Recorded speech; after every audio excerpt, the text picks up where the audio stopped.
Eu converso agora com Roselane Correia, pesquisadora da Embrapa Amazônia Oriental, sobre a publicação Bases para o Manejo Alimentar Sustentável na Piscicultura. Ela está aqui no telão. Bom dia, obrigada pela participação.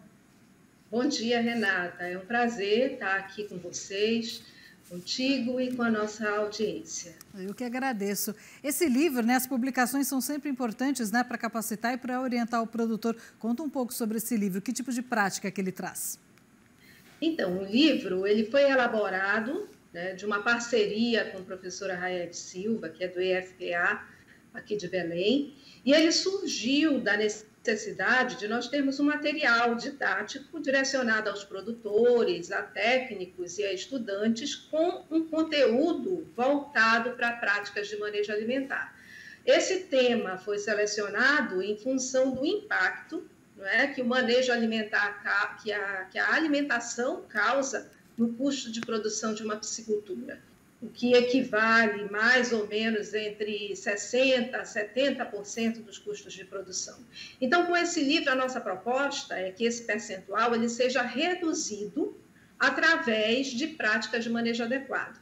Tá? Por isso, o documento foi elaborado, contendo informações de base teórica, numa linguagem bem simples e didática, justamente para justificar a adoção das práticas de manejo que a gente descreve no livro. Então, teve uma aceitação grande entre os produtores, porque a gente faz várias reportagens, o produtor vem falando muito dessa alta do custo de produção em todas as áreas, não seria diferente também na piscicultura. Que tipo de risco, que tipo de prática vocês indicam no livro para o produtor aderir? Olha, existem várias práticas que são descritas lá, tá? Mas eu queria salientar duas que são bem importantes, São simples, práticas simples e muito importantes para a condução da atividade. A primeira seria biometria periódica. O que é a biometria? É você acompanhar todo o desenvolvimento do lote de peixes que você estoca no viveiro.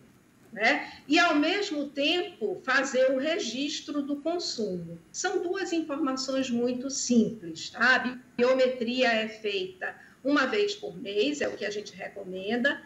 Você retira o equivalente a 4% do que você tem estocado lá no viveiro para fazer uma amostra do peso desses animais, e poder calcular a média do peso que ele tem naquele mês. No mês seguinte, a atividade se repete, tá? E com essa informação, o produtor consegue acompanhar o desempenho zootécnico do animal, consegue fazer a curva de crescimento e ver como é que ele está se desenvolvendo, tá? Com a informação do consumo, ele pega a informação do consumo e divide pelo ganho de peso, ele tem aí um indicador que a gente chama de conversão alimentar e que vai mostrar justamente se o manejo que ele está executando está bem ou não, se precisa fazer alguma correção de percurso. É uma atividade muito simples, e que norteia o cultivo, tá?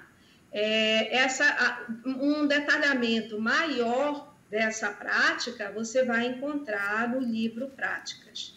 Roselane, o que você está me falando é justamente planejamento e gestão. Eu faço muita reportagem com o pessoal do Senar e eles falam logo no começo, quando eles chegam na propriedade, eles ensinam o produtor a fazer um planejamento e uma gestão que muitos produtores não fazem. É isso basicamente também que vocês ensinam com essas duas técnicas que você acabou de citar, Basicamente, olha, o manejo alimentar sozinho, ele não funciona. Você tem, na verdade, que no momento que o produtor expressa a vontade, de desenvolver uma piscicultura no seu estabelecimento, ele precisa sentar e planejar, tá? Precisa sentar e planejar, e quando você planeja a criação, você determina desde a quantidade de peixes, que você vai criar. E isso é feito em função de duas coisas. Primeiro, capacidade de sustentação do viveiro, conhecer bem como funciona a dinâmica de funcionamento do seu viveiro para poder determinar a quantidade de peixes que vai ser estocado ali. E segundo, conhecer, depois que ele determina a quantidade de peixes, ele tem que saber a quantidade de ração que ele vai precisar para sustentar aquela criação o ciclo inteiro. O planejamento ele é fundamental, tá? Porque se você povoa o viveiro com uma quantidade maior do que o viveiro suporta, com certeza ele vai causar um impacto tanto no bem-estar dos animais quanto na qualidade da água, né? E se o ambiente não está em condições favoráveis para a espécie, o crescimento do peixe é afetado. Ao mesmo tempo em que, se ele também não tem o controle da quantidade de alimento que ele vai utilizar ali naquele viveiro, se ele usa o alimento em excesso, ele também promove deterioração da qualidade de água, né? E isso tem um impacto no crescimento do animal, tá? Então, da mesma forma que se ele não tem ração suficiente para sustentar o crescimento dos peixes, né, esses animais ficam suscetíveis à doença, o que também vai refletir em um baixo crescimento. Então, o planejamento é muito importante, antes até, o primeiro passo, antes de você pensar em desenvolver essa atividade. Roselane, vocês fizeram essa publicação, essa pesquisa, vocês sentiram isso aí na região? O produtor tinha essa demanda? Tem, é uma demanda muito forte, não é? Na verdade, o que acontece é que, às vezes, ele pula etapas, não é?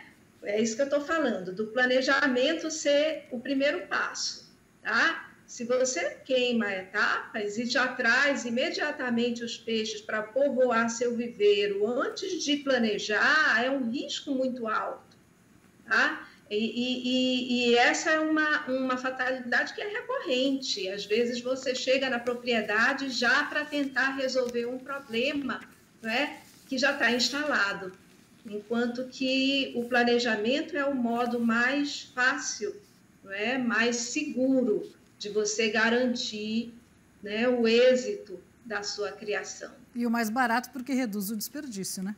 Reduz o desperdício. E aí sim, você trabalha, você tem condições de trabalhar o manejo alimentar adequado para cada situação. Roselane, para a gente encerrar, onde o produtor consegue ter acesso a essa publicação? Ele precisa adquirir ou no site da Embrapa está disponível? No site da Embrapa, Renata. Basta entrar no site da Embrapa, né, e você joga no buscador e consegue acessar a publicação. Tá bom, achei muito bacana. Obrigada pela simpatia, pelas informações e até a próxima. Muito obrigada.